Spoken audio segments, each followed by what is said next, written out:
Let's get underway here. I'm clearly the thorn among the roses today. That's what you get for dressing like. Why you were going to What?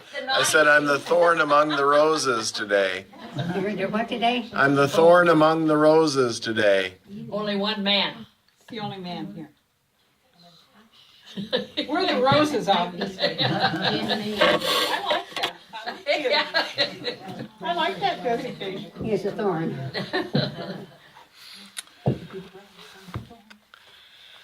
So, why does God do it?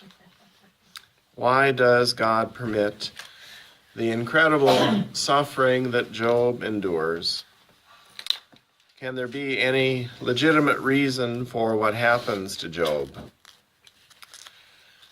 The first chapter of Job paints a less than flattering picture of God and God's motives in this exchange. The accuser, that's probably the best translation for the Satan, God's prosecuting attorney, the accuser, joins the heavenly court one day, and God takes the opportunity to brag a bit. Did you happen to notice my servant Job while you were going about on the earth? Job is the example of my finest work, God says.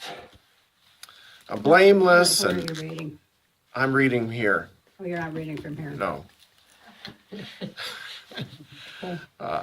Sorry. A blameless and upright man who fears God and turns away from evil. That's in chapter 1, verse 8. Aren't you impressed, Mr. Accuser?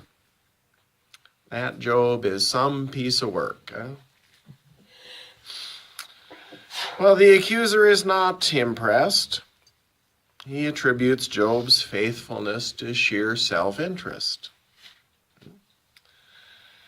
As the book progresses and Job has lost possessions and family, the accuser suggests that an attack on Job's person will bring out Job's real motivations and the real story of Job's apparent piety, and Job will be found to be the hypocrite that he is. And so we come to a sort of a heavenly wager. Job lives up to God's expectations and then some. God wins the bet at Job's expense. In Job 1:22, we read that in all this, Job did not sin or charge God with any wrongdoing. And even after his body was attacked and his wife was alienated, perhaps the only reasonable person in the whole book is Job's wife, we read that in all this, Job did not sin with his lips. In chapter 2, verse 10. Well, why? Why did God do it? There are a couple of places where there's a discussion of God's motives and uses a particular Hebrew word for this. Now, we had talked last time about Job's name and how in Hebrew it actually means enemy. Hard to tell who is the enemy, but that's what Job's name means. Certainly, one would think that an all-powerful God would be able to manage the demonstration of Job's purity and piety without all the carnage.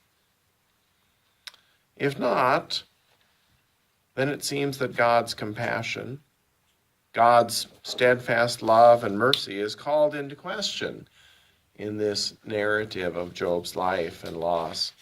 The God that we meet in the book of Job, at least to begin with, seems capricious and petty, sort of self-absorbed and egotistical, a bit self-impressed. And the accuser seems to be the one who is able to develop a bit of sympathy for Job, even if God cannot. After all, it's the accuser, it's Satan who wonders just how much suffering, how much meaningless suffering one person can absorb. In the book of Job, God has no such questions about the limits of human endurance in the midst of pointless pain. Well, take a look at chapter 2, verse 3. It's one of the painful points in the book. Chapter 2, verse 3. So this is the second conversation between Job and the accuser. The Lord said to Satan, "Have you considered my servant Job? There's no one like him on the earth, a blameless and upright man who fears God and turns away from evil. He still persists in his integrity, although you incited me against him to destroy him for no reason."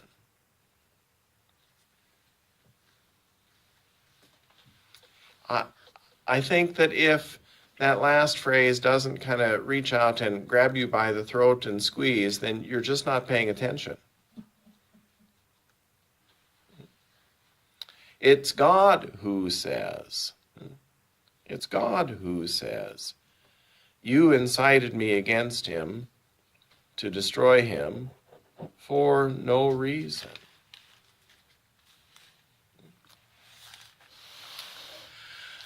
This takes us back to the initial kind of test or wager that we find in chapter 1. And you'll find that we find the same word in chapter 1, verse 9.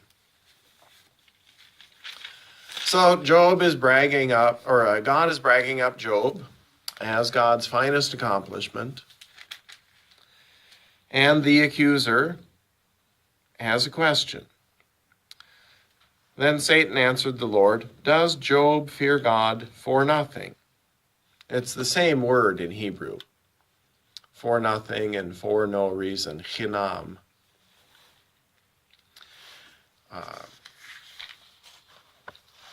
That particular Hebrew word, there it is, can mean without compensation or without paying for it, like doing things for free. That's one of the things it can mean. It can mean for nothing or in vain. And it's used that way in several places in the Old Testament.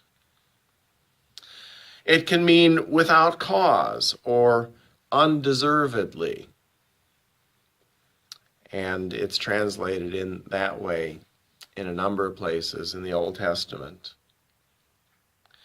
And so it's the same word there in 1 verse 9 and in 2 verse 3.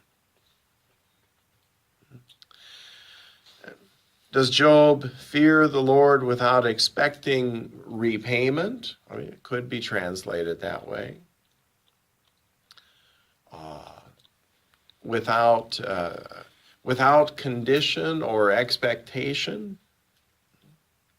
Why do we think that Job fears God? I don't write it, I just report it. Has anything led us to believe that Job fears God? And the meaning of fear in here. Yeah, God says so. What's the Greek for fear, and what does that really mean? It's not Greek, it's Hebrew. Hebrew. But it's a combination of reverence and awe and obedience and fear. You know. But mostly, this is God's definition, right? Job is blameless and upright. Mm-hmm. Mm-hmm. But when it says, does Job fear God for nothing,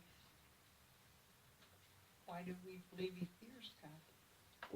Why would he fear God? To be blameless and upright, obedient, I mean, that's the fear of the Lord. The fear of the Lord is the beginning of wisdom. Now, before you let go of that too soon, though, Connie, I mean, that's the simple answer. Yes, Job's behavior is what the fear of the Lord in Old Testament terms looks like. But still, it's worth, and this is, your question is Satan's question. That may trouble you or not, but, but the accuser's question is, why? For what reason? I mean, if we would take that word fear in terms of fear, fright, if we would just take it that way, is that why Job is obedient? Because he's afraid of being punished. I mean, that's not really Satan's question. Satan's question more is, will Job continue to be faithful and obedient when there's nothing in it for him? So did Satan actually fear God? Because that's a pretty profound statement. Well, we have to be clear about the role of the accuser.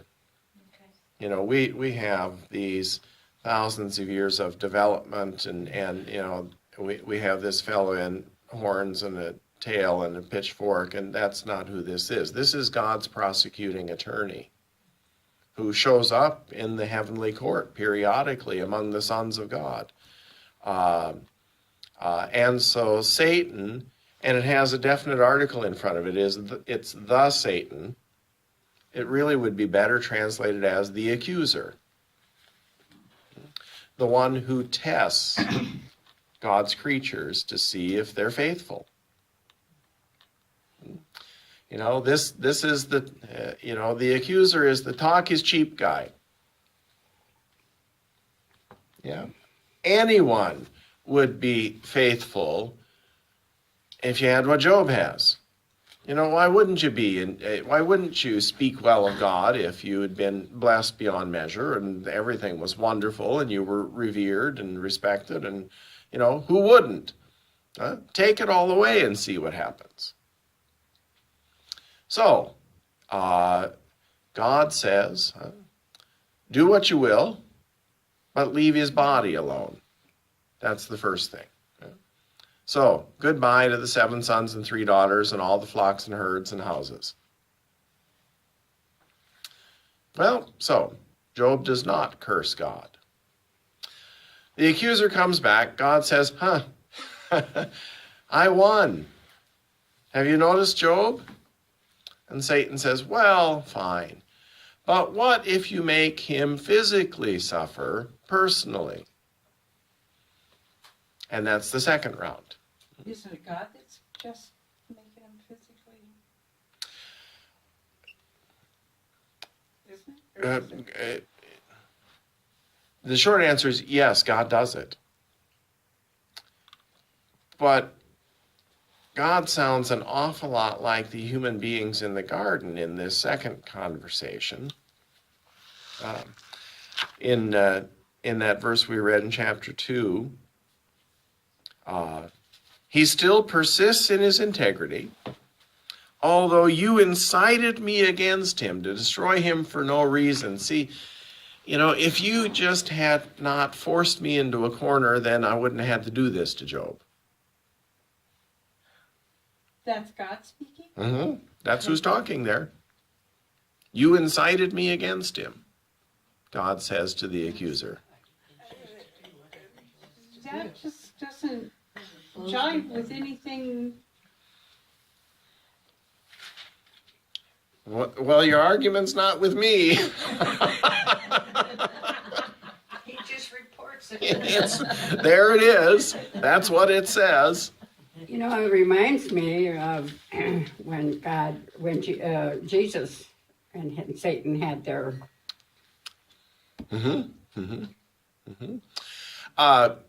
That's exactly right. I mean, this is the tempter in the wilderness in some ways performs the same function. If you are the Son of God, the tempter says to Jesus, If what you heard in the baptism, you are my beloved Son with whom I'm well pleased, if that's really true, well, then turn these stones into bread. If that's really true, throw yourself off the pinnacle of the temple. If that's really true, bow down and worship me because I can give you all the power you're supposed to have anyway. So it's the same kind of testing in a situation of suffering and deprivation. And in Mark, the text is very clear. Jesus is baptized, and then the Spirit drives him into the wilderness to be tested for 40 days. And the other two Gospels aren't very crazy about that. They kind of soft pedal that. But in Mark, it's very clear that the Spirit tosses Jesus out into the wilderness. That's the language that's used.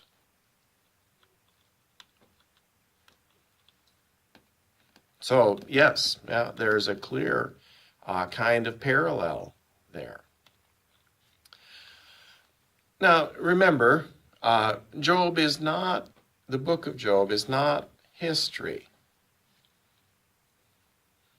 Well, if this was some kind of stenographer taking down notes in the heavenly court and then reporting to us, well, that's not how it works, first of all. We don't get to do that. But if it were, this would be even more troubling. So, is the writer of Job trying to say, okay, this is what God is really like? I'm not so sure. Is the writer of Job trying to say, you have to think a lot harder about this? Yeah, I think so.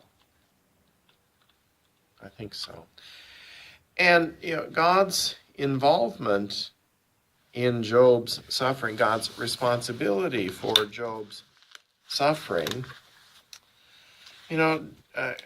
God tries to lay it off on the accuser a little bit here, but ultimately comes back around to kind of owning responsibility for Job's suffering in, where is that? In 42.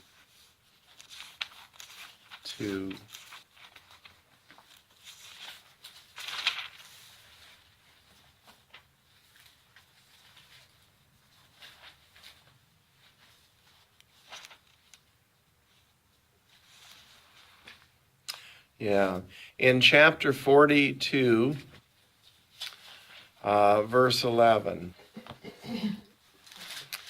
Just when we think we're sort of out of the woods, Job 42, verse 11.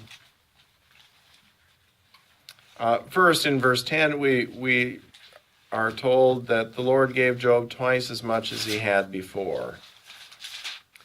And then in verse 11, there's this interesting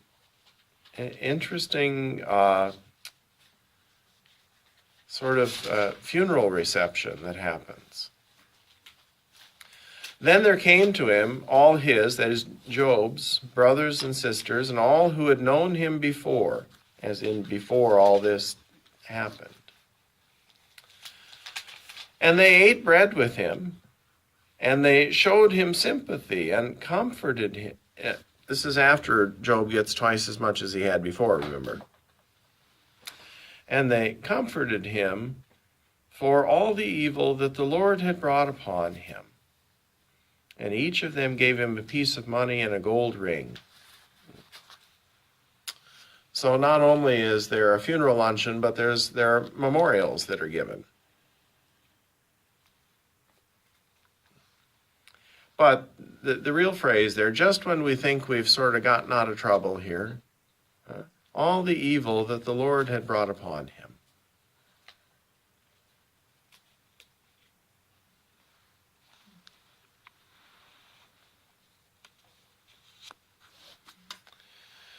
What is the last 17. What does that mean? And Job died old and full of days. What does that mean, full of days?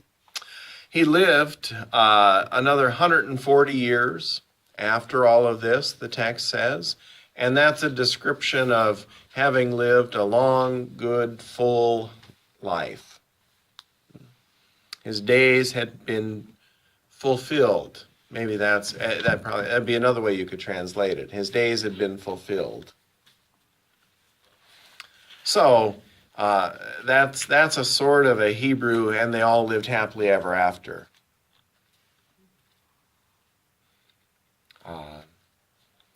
But it's not very satisfying.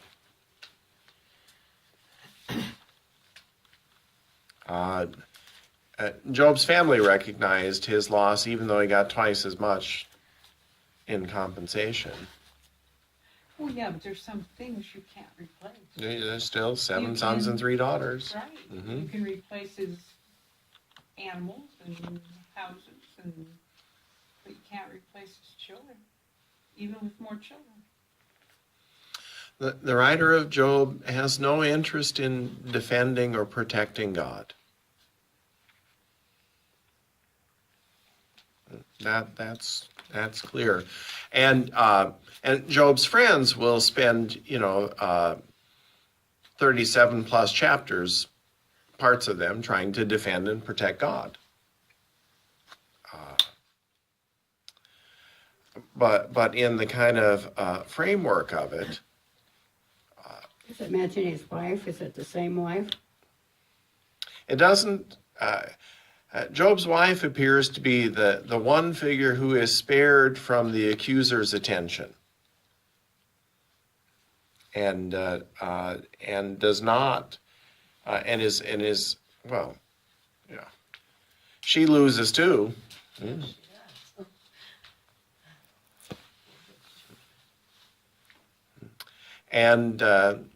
And she's the first one to speak to him. Just curse God and die. She was the. She lives in more ways than Oh. one. She had 10 kids, and then she had to have another 10. Maybe they just appeared. Maybe so. So long. Sarah had a baby when she was in her 90s. I mean, these things happen. I mean, in the Bible, anyway. Well, isn't it an interesting remark back in chapter 2? Job persists in his integrity, although you incited me against him to destroy him for no reason. It's Job who holds fast in his blamelessness, in his integrity. He is blameless and upright. And for now, God carefully pushes the responsibility for Job's suffering off on the accuser, although we as readers know that isn't what happened. That isn't really how it happened.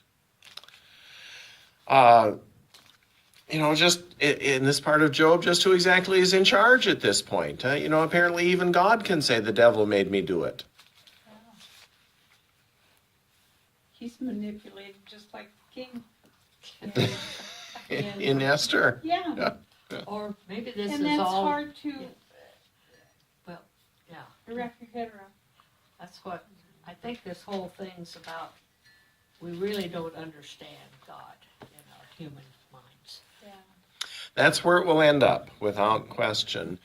We will, in chapter 42, God appears finally in the whirlwind and speaks to Job in those later chapters. And were you there when I laid the foundations of the earth? And can you play with Leviathan as a pet? And my ways are not your ways, and my thoughts are not your thoughts. I mean, that's all there. And ultimately, Job says, I am nothing but dust and ashes, and I will close my mouth.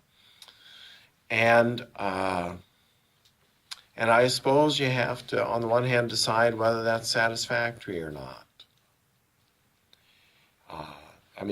That's part of the challenge.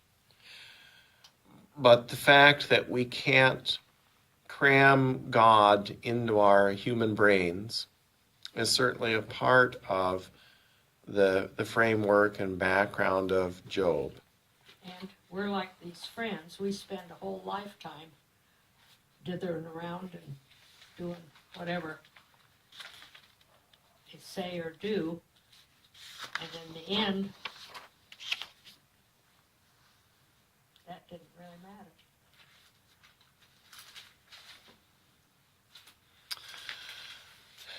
So the transcendence of God, that we human beings, we can't, nor should we expect to encompass God within our thinking, within our categories. Any God that can be comprehended is not a God worth having. Because any God that fits in my head completely is a God I've made up. That's an idol.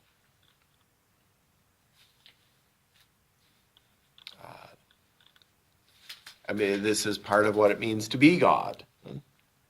Is to be more than we can comprehend.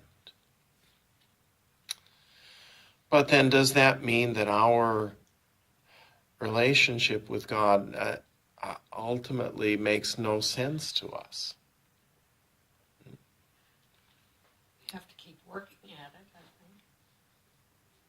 think. Or listening to what God wants. You know, Job was blameless and upright. Yeah. He wasn't the worst, he was the best.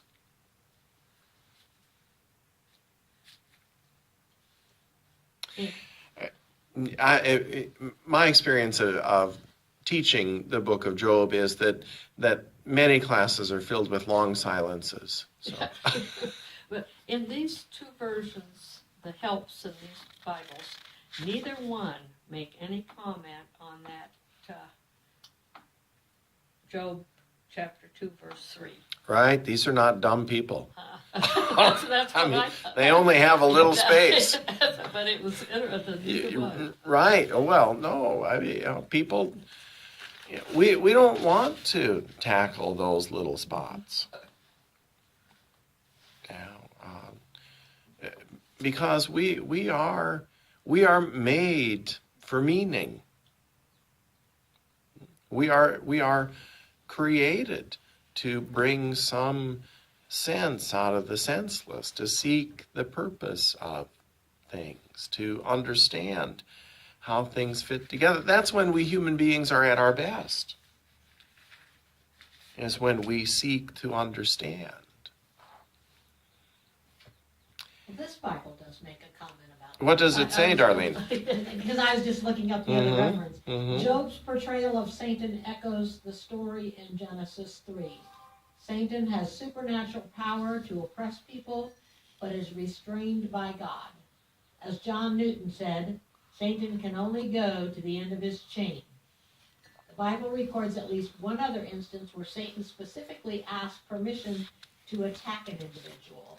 Luke 2, 31, 32, and I just looked that up. That was kind of interesting. And Luke 2, 31 to 32 was talking about... Peter, where he calls him Simon, Simon, and says, Satan... Oh, not Luke 2. Must be in the 20s. Luke 22, Yeah. 31, 32. Mhm. Yeah, Satan has desired to sift you like wheat. Simon, Simon, listen, Satan has demanded to sift all of you like wheat, but I have prayed for you that your own faith may not fail. And you, when once you have turned back, strengthen your brothers. So, there it sounds to me like Jesus really didn't unrestrain Satan, although down below it says, demanded has obtained permission. Well, if he's obtained permission, then that means Jesus has said, go ahead and do it. I don't know. Yeah, and I think that's the more likely translation. And that's where Jesus predicts Peter's denial then. Mhm, So Simon as Peter. But anyway, I thought that was interesting. That's the only other point that. So is this one of God's ways of keeping us Christian by, even if we're faithful and we maintain integrity, because both with Job and both with Jesus, he still challenged them. Let Satan challenge them, whatever you want to call it, to see if they would remain faithful, or was it to show us that it's not going to be a pleasant, it's going to be a pleasant journey, but it's not going to have a straight path. Well, what do you think? Well, yeah, I think I mean, it's not going to be a straight path. That's a great question. What do you think?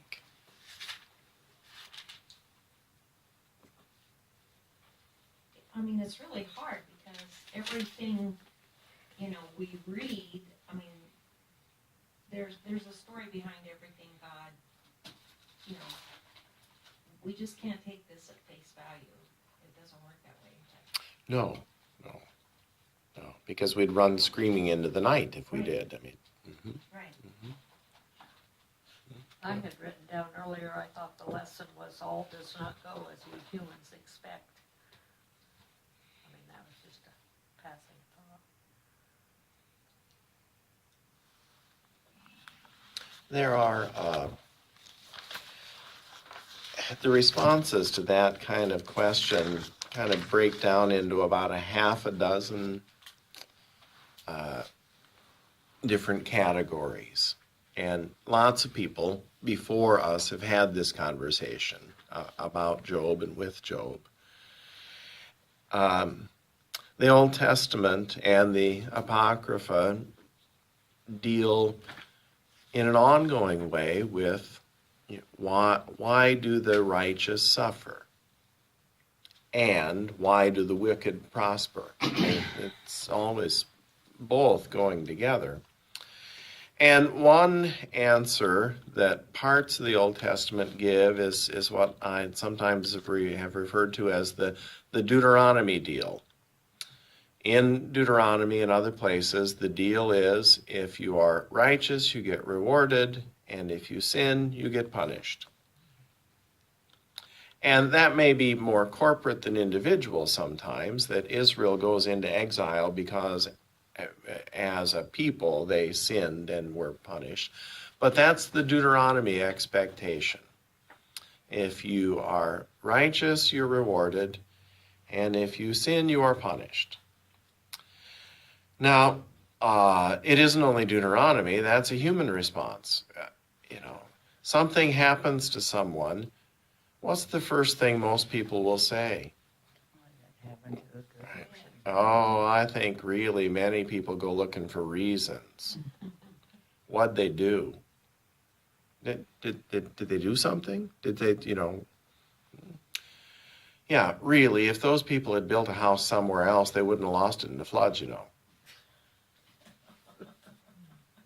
I think they're probably too. Well, that may be true, but is it punishment?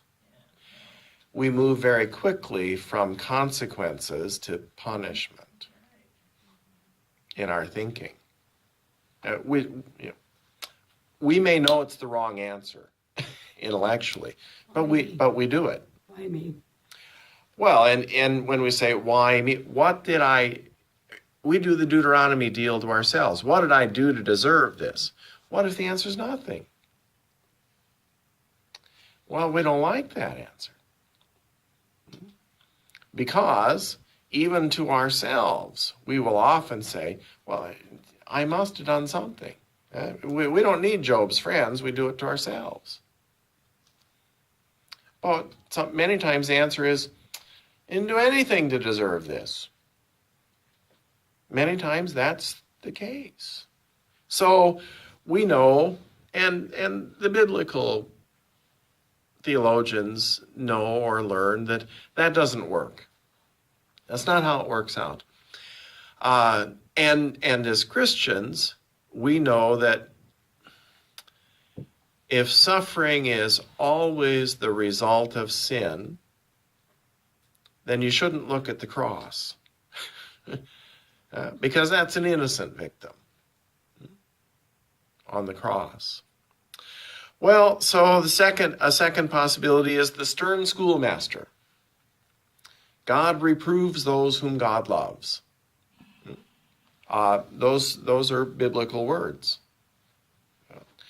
Yeah, so Mother Teresa says, if this is how God treats God's friends, it's no wonder God has so few of them. But this is part of the witness of the Old Testament that the closer you get to God, the more likely it is that you are going to receive a hard education. And why in the world would anybody want to get close? Well, yeah. Thank you, Mother Teresa. I mean, that's right. That's right. Yeah. But again, I don't write it. I just report it. I'm not making this up. This is in the Bible. This is one of the answers that's given. It doesn't seem very satisfactory. Although many times it is only through suffering that we can learn some things. There are some things that cannot be learned in any other way. So, does God make us suffer in order to teach us things? Well, sometimes as parents we let children suffer so they'll learn things, at least if we're good parents. And I think that those parents who protect their children through growing up, then when the children get older, then they suffer for it. Yeah, what is the jargon now? It's not helicopter parents anymore. It's what are they calling them now? The ones who, snowplow parents. Oh. The ones who clear the road for their children so that they never ever have to. Yeah, so they never have to have any obstacles. Yeah. And it's so easy. It's so easy to demonize parents for what we've done wrong. I mean, we're such easy targets, So I don't know, but still, physically, if we never have to pull against, if we never have resistance, we develop no muscles.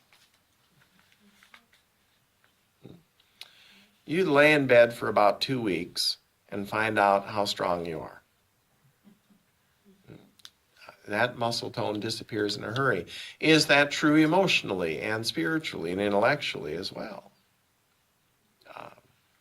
So maybe the stern schoolmaster isn't quite so bad. A third response that's often made in the Old Testament and sometimes in the New Testament is the purification principle. Suffering tests us and purifies us like gold in the refiner's fire. And so what suffering does is it burns away the impurities and leaves the pure stuff.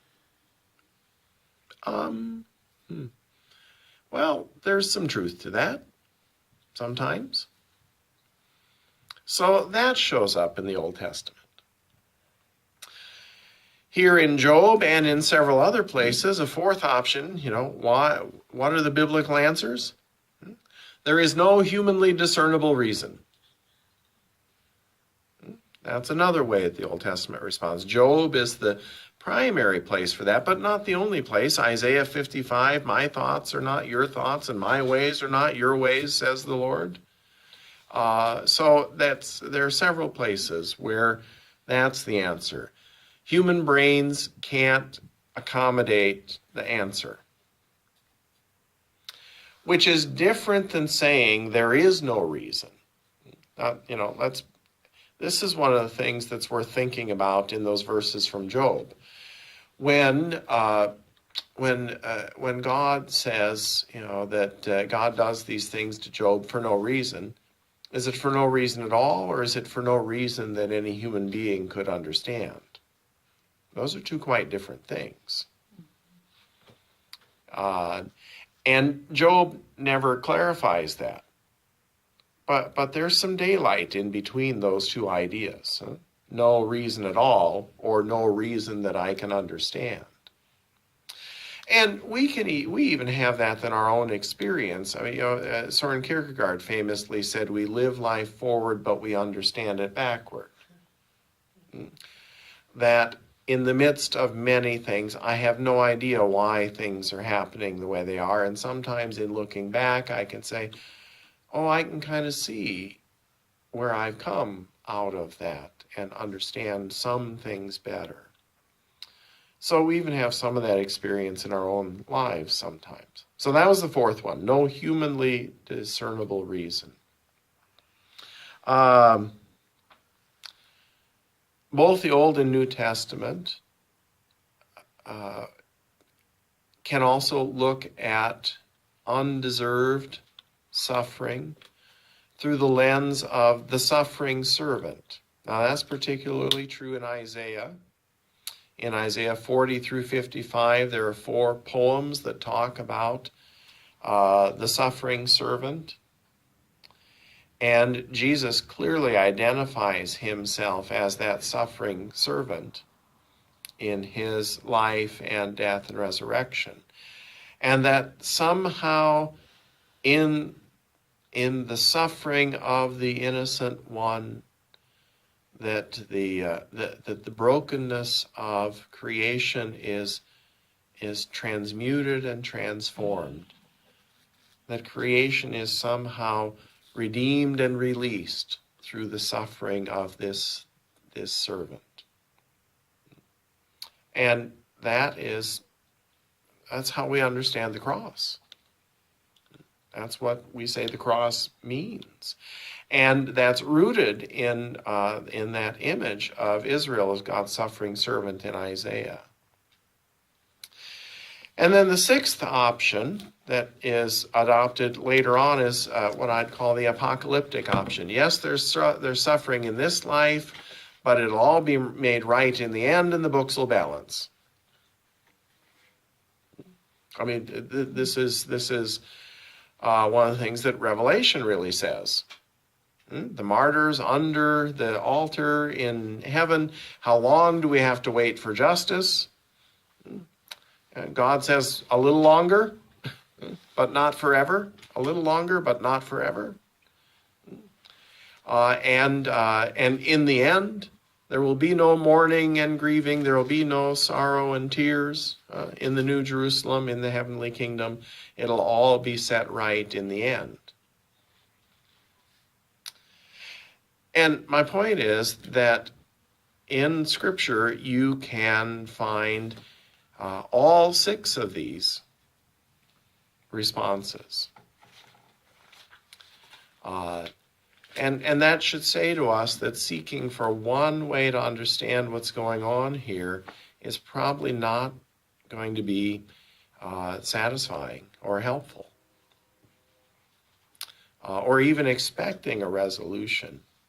Because Scripture itself simply refuses to tie this up in a bow for us, but gives us a variety of lenses through which to see this. So how do agnostics and atheists get past their suffering? Well,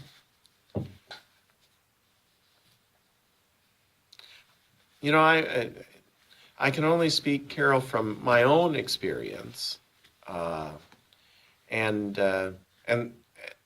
there are just as many varieties of agnostics and atheists as there are Christians, and there are hopeful ones and desperate ones, and there are optimistic ones and pessimistic ones. But one of the responses certainly has to be, there are no bad things that happen. There are only things that happen.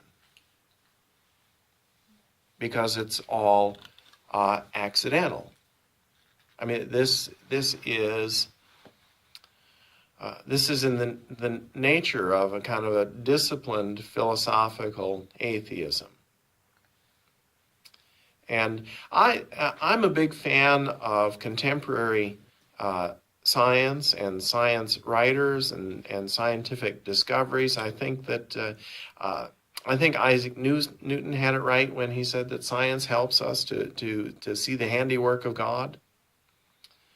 But if you spend very much time with especially popular science writers, yeah, they all, they're nice enough people, but they all have a certain sneering variety of atheism, which I find I'm always a bit impatient with that. But they all would assert that we are, everything that is the result of random evolutionary processes. And that's true in terms of physics. You know, if, for example, you look at cosmology and the evolution of the universe, these are processes that can to some degree be understood, but there's no reason for them.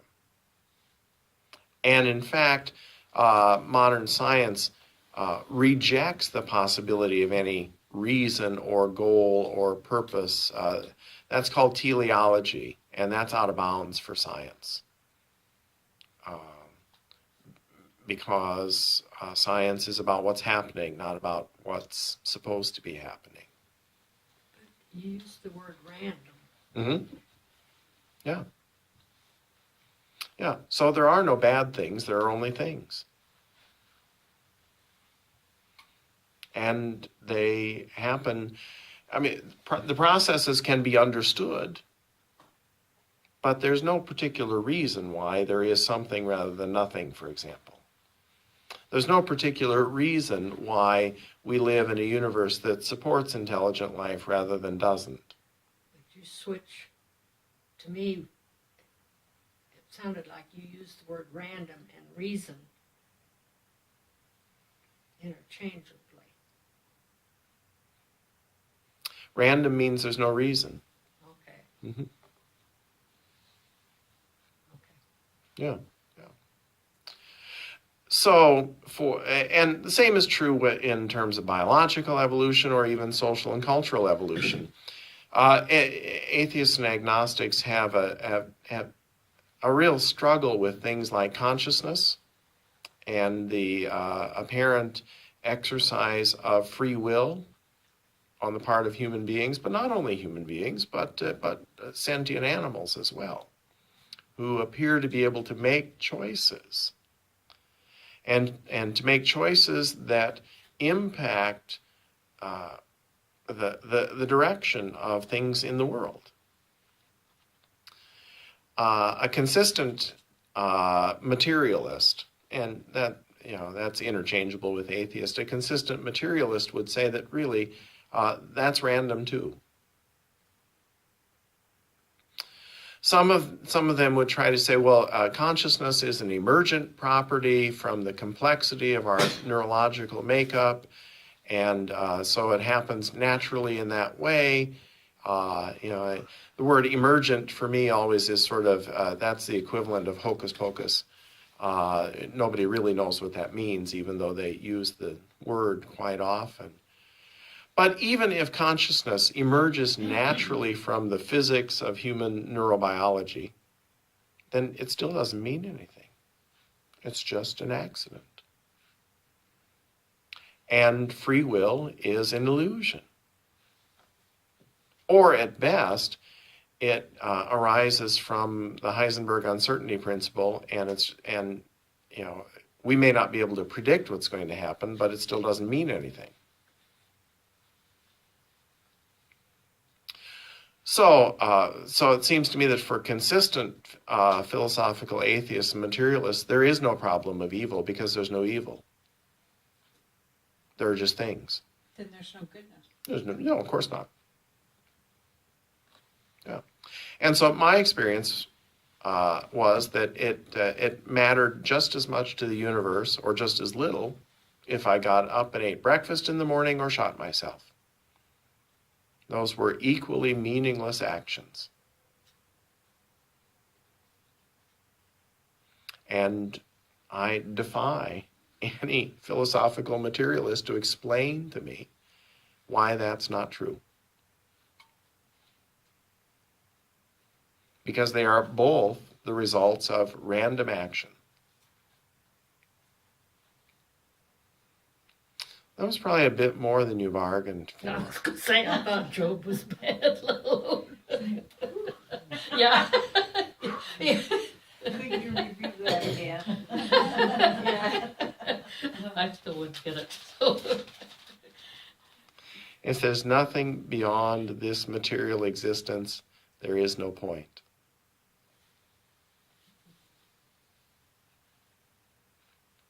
No, that doesn't mean we ought to all go out and hang ourselves if we're materialists. I mean, because we're not going to do that. But what's the point? Dead is dead, right? Yeah, on average, we all die. Uh-huh.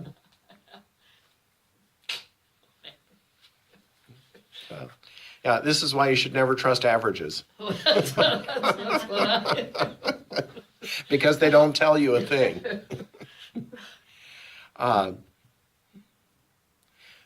Well, so that's the answer. Is that still the question? I mean, what does it make you think about? Well, I thought about it a lot because Mhm. I mean, a common phrase you hear amongst Christians, myself included, is I don't know where I'd be if I didn't have faith. So for me, I have a real struggle with how, do agnostics or atheists get through some of the stuff that we perceive as suffering. Oh, well, they're just stronger and more disciplined than you are. Okay. Maybe. No, I mean that would be the response. I'm glad that is helpful to you psychologically. I have no need for that particular therapy, which is an illusion as far as I'm concerned, which is why I have no need for it. But if it works for you, then you should do it. Because after all, I'm a nice person. I want you to be happy. Of course, as a materialist, I have no idea what nice means. That's what that's exactly. I mean, what does that mean? Right. Not much. Yeah. The truth is, as a disciplined materialist, I mean, you can't even use language. I mean, how do I know that what I'm saying means the same thing to you as it does to me? I mean, the problem of other minds. I've been at this since college, so I've had a couple days to think about it.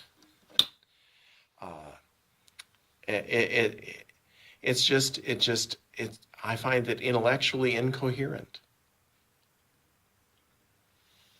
It is, as far as I can tell, materialism is what I would call skyhook theology or philosophy.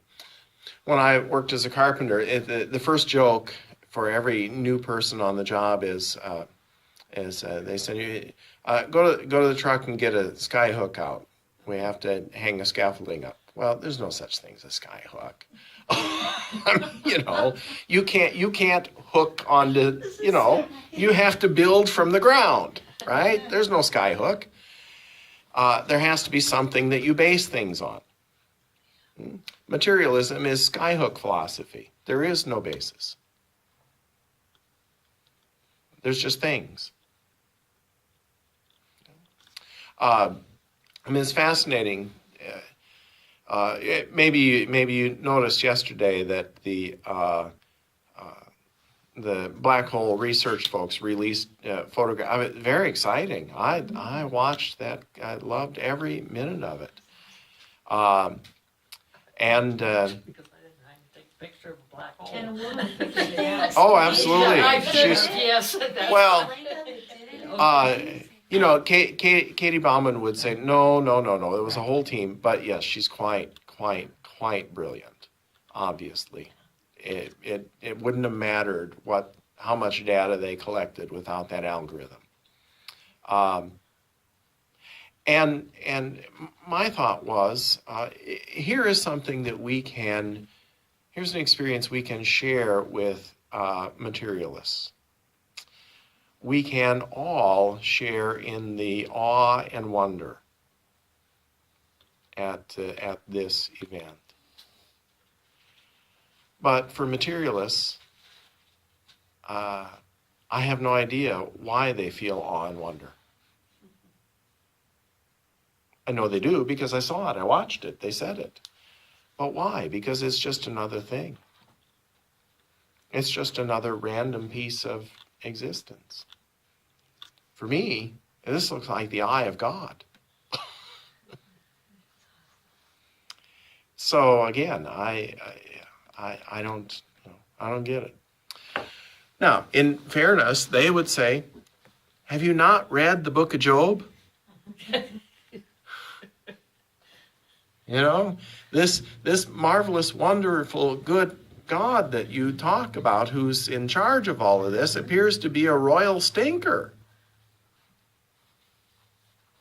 Or they may say that, you know what, well, if God is so powerful, then how in the world could Satan have anything to, how could he orchestrate his own agenda? You know, if your God's so powerful. Well, that if isn't what, your God's so powerful. but that isn't what Job why says. Did he make, Job, why did he make all these innocent people die? but Sherry, that isn't what Job says. Not what Job says. Right. I'm saying what people look at sometimes as the Old Testament God, and I know it's the same God, you know it's the same God, but that's what they may look at. But it's worse in Job. It's worse, not better. Yeah. This is the worst. Well, Job says, or God says, this is the best guy ever. Go do what you will. And we all know that when God says go do what you will, that means that God does it. Because that's what it says in Job. Job 42, the evil that the Lord had done to him.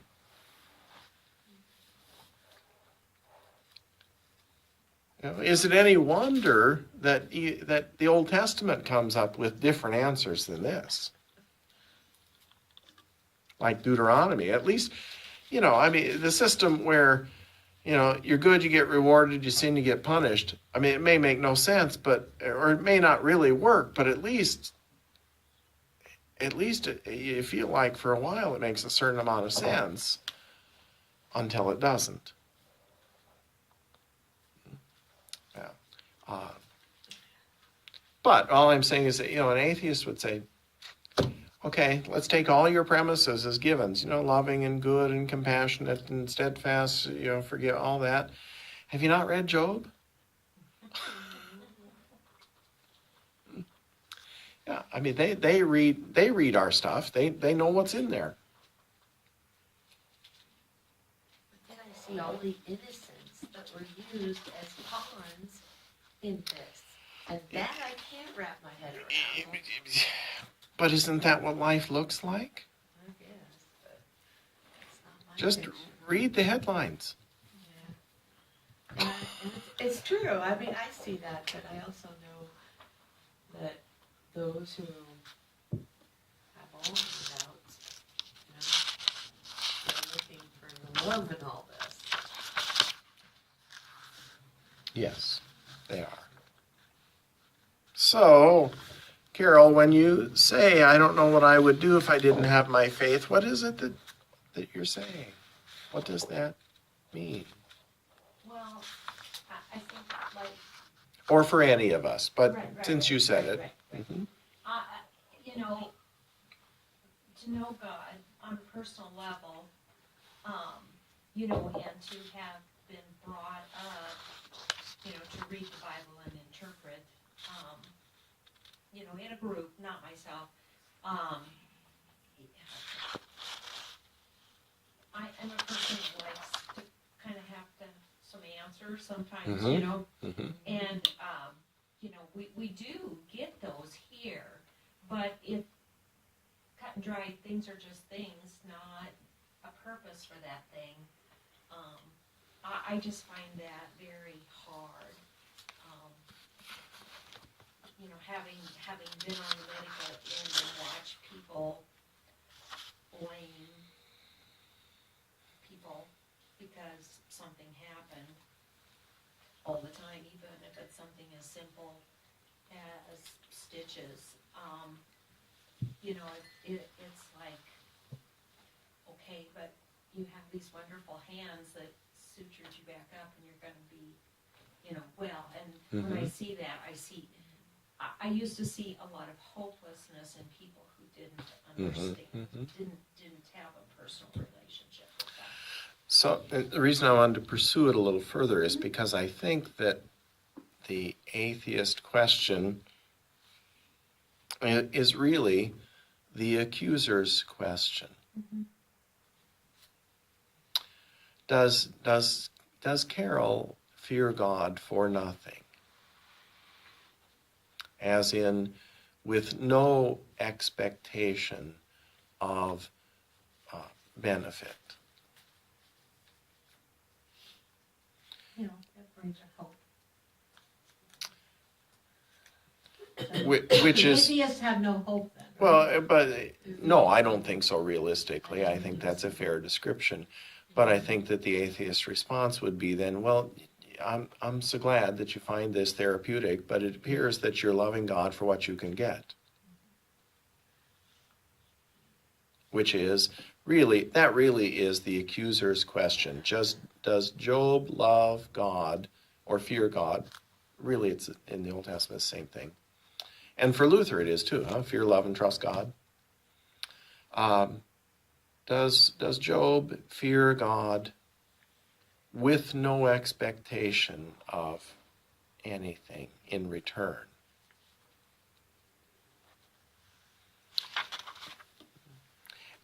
And it appears that the answer is ultimately yes. That Job fears God, loves God, trusts God for God's sake, not for Job's sake. And that perhaps that is what faith actually means.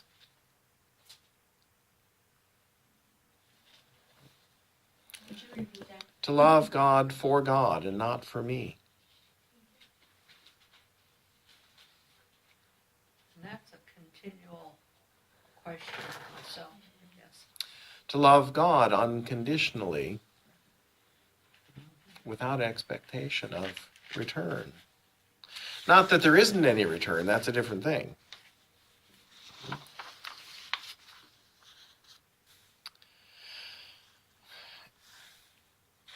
And that's so much to say. It may be that part of Job's story is that there's a danger that all of Job's well-being and blessings at the beginning threaten to crowd out Job's trust in God for nothing.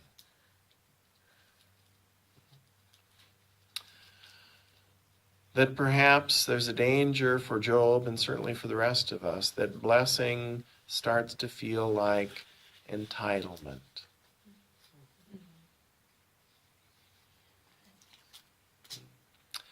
That gift starts to feel like what we deserve. A writer I really love is a fellow by the name of Brennan Manning, and I love him in part because he writes short little books that have lots of punch. And one of his books is called Ruthless Trust. And that's his definition of faith, is trust in God, not in the absence of suffering and struggle, but in the midst of it. And that Job's faithfulness really is an example of this ruthless trust. Anyone can think God is faithful when you got everything. But what about when you have nothing? That's not an answer or a solution to the whole book or anything, but it is a direction. We are soon coming into Holy Week, and we will hear at some point Jesus quoting Psalm 22. My God, why have you forsaken me? Here is Job hanging on the cross. Is that for Jesus a cry of despair? Or is it that doorway into the final depths of ruthless trust? To trust God in the midst of forsakenness. This is way deep. Yeah, I know. But one of the things when I looked at that composite photograph of a black hole yesterday, and they kept saying that you have to go to the extremes of reality to really understand the fundamentals. That's why black holes are so important to physics. Radical suffering is to faith what those black holes are to physics. It is only at the extremes of human existence, faced with radical suffering, that we are really forced, I think, to the basics, to the fundamentals, to the ground of our faith. After Ann died and I was in despair, I had a wonderful high school classmate, Christian friend, she was so very supportive, but at one point she grabbed me by the collar and said, "For God's sake, you're a Christian. Does that make no difference at all? The good news of resurrection?" And of course, she was right. She was right. But that's not an easy place to get to in the face of loss, for example. And as a Christian, if we look at that picture of the black hole, because we talked about it when we did the Purim thing, things of